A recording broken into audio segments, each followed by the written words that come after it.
Some of you are probably wishing you were still summer, and you could have stayed in bed just a little bit longer this morning. I know that feeling.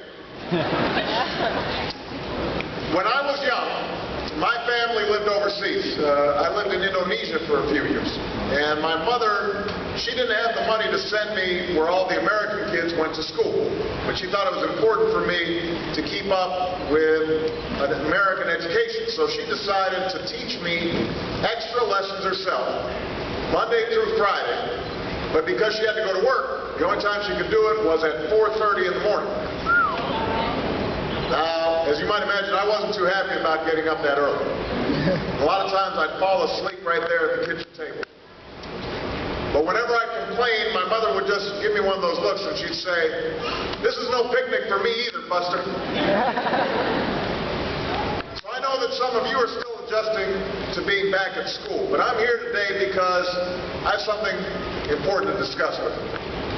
I'm here because I want to talk with you about your education and what's expected of all of you in this new school year. I've given a lot of speeches about education, and I've talked about responsibility a lot. I've talked about teacher responsibility for inspiring students and pushing you to learn. I've talked about your parents' responsibility for making sure you stay on track and you get your homework done. Don't spend every waking hour in front of the TV or with the Xbox. I've talked a lot about your government's responsibility for setting high standards and supporting teachers and principals and turning around schools that aren't working, where students aren't getting the opportunities that they deserve.